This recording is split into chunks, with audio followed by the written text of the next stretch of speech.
Okay, what is this? S.P.Q.R., a novel of Rome, 2031. Look at this awesome cover.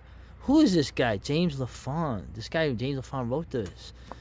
And we'll go over here. Okay, we'll go through it. Right? Amid the pipes and steams of New York, the third seat of the Roman Empire. Can you imagine the elite, the mob, and those that would struggle for freedom? A gladiator prepares to face his fate with honor in the final hours before certain death.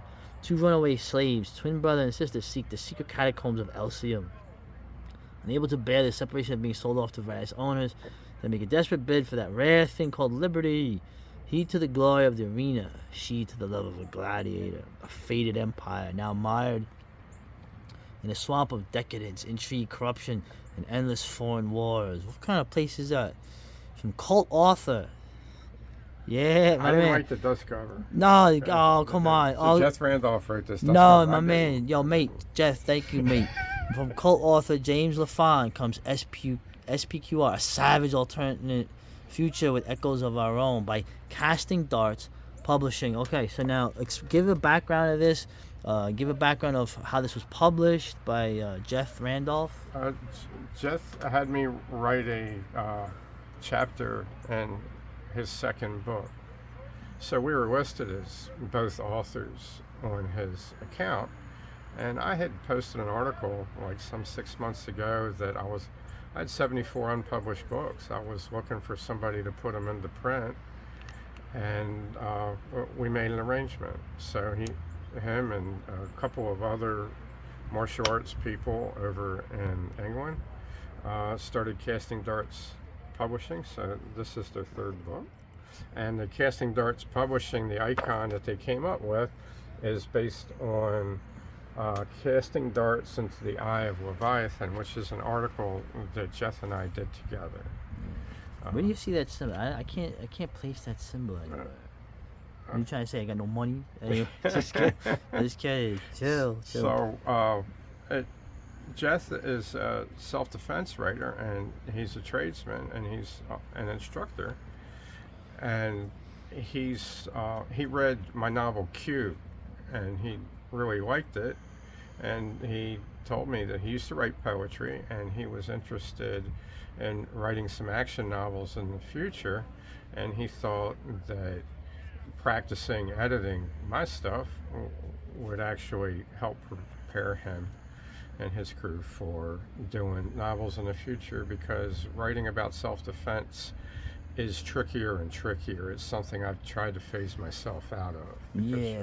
You're always looking to get in trouble. In fact, since I've stopped writing about self-defense, except for answering certain emails, I've stopped having creep state handlers contact me. Yeah, well, you should never defend yourself. You should always run away or submit or run to the cops. So. Right. So that banner. Yeah, it's on there. This is a piece of artwork from the 1800s. I forget the name of the fellow. I've seen this on 2 history books, like mass market history books on gladiators. But until now, I never noticed the detail of the banner. As the gladiator, the fishman, the Murmillo, who usually lost against the Retiarius, and you can see one of his buddies didn't do too well there. He's standing with his foot on the neck of the Retiarius, looking up at Caesar, while the Retiarius is asking for mercy. Oh, and man. This is the thing that modern people of urbanly hue use to hail a cab. That's what gladiators used to do to ask for mercy from Caesar. At the same time, he's looking up to Caesar for judgment. Yeah, like, yo, the raven, the death bird, holding snakes in its talons, is looking up to the sun. So I never noticed that before. That's a really good piece of art. Dude, the 19th century art, I mean, there's a lot of detail. I mean, the guy, talking about taking a long time to be creative. Jesus Christ. So I enjoyed actually writing this, and it has a big cast of characters. It's technically alt history. Yes, right? yes. So I had to come up with a few things that. This is science fiction, not fantasy. Okay. So for my fantasy, the alternate 2031 medieval Catholic America with armored knights and rangers with flintlock pistols. I I had to wi- I change wish. 6 historical things in order to make that happen, so I called it a fantasy. To make this science fiction, I limited it to 3 things. Charles Martel, the hammer who stopped the tide of Islam into France in, I think, 711, takes an arrow in the neck. No. That happened to generals and kings all the time No. back then. He takes an arrow in the neck. That means there's no Charlemagne. No. That means that the German pagans don't get wiped out and annihilated, and they're still there. Oh wait, no. Okay. Good. Which also means that as soon as Constantinople falls, Vienna is going to fall in 1529 Yeah. because there's not going to be any Polacks to save them. Oh. Okay, because they're going to be busy fighting the heathen pagans up there. So Yeah. you'll end up with Christendom and Rome confined to the British Isles, which in a lot of ways, Rome exists more in Great Britain still today Well, than yeah. it does anywhere. There's more. It's where most of the movies and TV shows about ancient Rome are done. Right. It's where they got all the cool armor, and you can find all the extras to make a legion, Right, or at least a century up. Their symbol Britannia from the 19th century. She was essentially like had Roman armor, you know. Right, And right, If so- you watch a Roman soldier in a movie, you expect him to have a British accent. So I had to Yeah. come up with there was a Saxon king, Alfred the Great, in the late 900s, who brought back Greco-Roman wrestling and boxing and traditions, and was translating classics himself. Wow. So what I decided, if Christendom is pretty much limited to the British Isles, then in 1529, when Vienna falls, we could have, and this would be a Britain where King Arthur was able to hold off the Saxons, because there weren't as many Saxons coming, because Right. you didn't, you had more successful heathen presence. So if you on the had continent. Islam though, like they would remember Islam. You're supposed to kill the pagans. You're not supposed to make them like. Well, right, but they're not going to do good in the forests. No, they no, never hell really no. got any penetration there. No. So it's like a natural barrier. They never really did that good at sea. So Britain should be able to hold its own.